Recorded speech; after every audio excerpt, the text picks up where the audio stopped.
Il a dit non. Je le mets à l'aise, je m'abstiens d'y aller et je laisse mon collègue défenseur le faire pour qu'il soit totalement à l'aise, libre de toute pression morale venant de ma part. Voilà la raison pour laquelle Farba Ngom n'est pas venu, comme la loi lui en donne la possibilité. Et voilà pourquoi je suis partie seule devant la commission, comme la loi nous en donne la possibilité, le député Farba Ngom et moi-même. Maintenant, l'autre point de ma déclaration, c'est de dire qu'est-ce que nous avons fait, nous, en tant que défenseurs de Farba Ngom, devant la commission. Lorsque je suis arrivée, j'ai soulevé une question préjudicielle. La question préjudicielle, c'est un problème qu'on pose avant même d'examiner le fond du dossier. C'était quoi ce problème? Ce problème, c'est que personne n'a vu le dossier de Farba Ngom. Depuis qu'on parle, on parle sur des hypothèses, on parle sur des supputations, on parle sur peut-être que, mais personne ici au Sénégal, en dehors de quelques autorités judiciaires, n'a vu le dossier de Farba Ngom. Est-ce qu'on lui reproche des coups et blessures volontaires? Est-ce qu'on lui reproche un accident de la circulation? On ne le sait pas. La seule chose qu'on sait, c'est ce que le procureur a écrit. Mais qu'est-ce qu'il y a réellement dans le dossier? On ne sait pas. Je ne dis pas que ce que le procureur a écrit est faux, mais si ce qu'il a écrit est vrai, quelle est la difficulté qu'il y a à nous donner les faits? Et je dis à la commission, donnez-moi le dossier de Farba Ngom pour que nous puissions l'étudier et nous défendre. Comment on peut se défendre sans dossier?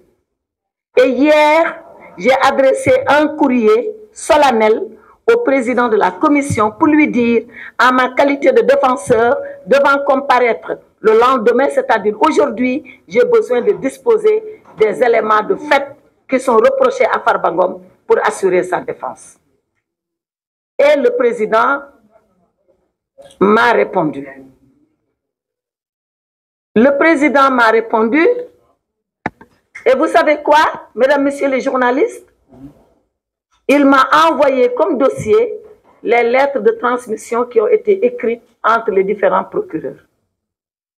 Vous êtes des journalistes, vous pensez que c'est ça un dossier? Est-ce que c'est les lettres de transmission qui accusent Farba Ngom? Est-ce que c'est les lettres de transmission qui constituent les faits pour lesquels on nous demande la levée de son immunité? Les lettres, elles sont là. Je ne peux pas vous les révéler parce qu'elles sont estampillées confidentielles, mais c'est une lettre du parquet financier au parquet général, une autre lettre du parquet général au ministre de la Justice et enfin une dernière lettre du ministre de la Justice à l'Assemblée nationale. Voilà le dossier. Voilà le dossier d'accusation de Farba Ngom. 4 lettres de transmission. Est-ce que ça, pour une commission qu'on a mis en place, mais est-ce que ça, c'est du travail sérieux? Mais mieux que ça, est-ce que vous pensez que l'Assemblée nationale, elle a constitué une commission d'enquête pour examiner 4 lettres de transmission? Vous pensez vraiment ça? Si c'est les 4 lettres de transmission qui sont la commission d'enquête, il n'y avait pas besoin de commission d'enquête. Il aurait suffi tout simplement de venir en plénière et de dire on lève l'immunité de Farba Ngom. Et j'ai décidé, en tant que défenseur de Farba Ngom, de ne pas m'associer à cette parodie de commission ad hoc. Et j'ai dit au président que si le dossier, le vrai dossier, n'est pas porté à notre disposition, que je quitterai la commission ad hoc, que je ne siégerai pas parce que je ne veux pas m'associer à une parodie de commission ad hoc. Ce n'est pas ce qu'on appelle une commission ad hoc. C'est vrai, certains de mes collègues m'ont dit, oui, on n'est pas la justice, oui, on ne doit pas qualifier les faits. D'accord, mais entre ne pas qualifier les faits et connaître les faits, mais il y a quand même une différence. Moi, je veux seulement connaître des faits.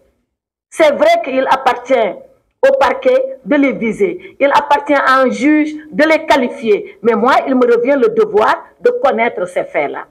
Eh bien, l'Assemblée, la commission ad hoc a refusé qu'on connaisse de ces faits. Parce que je leur ai dit, si nous devons faire un travail un travail sérieux, non pas pour Farba Ngom, mais pour chaque député qui pourrait être confronté à une main levée, à une levée de son immunité, mais il faudrait arrêter un principe de procédure.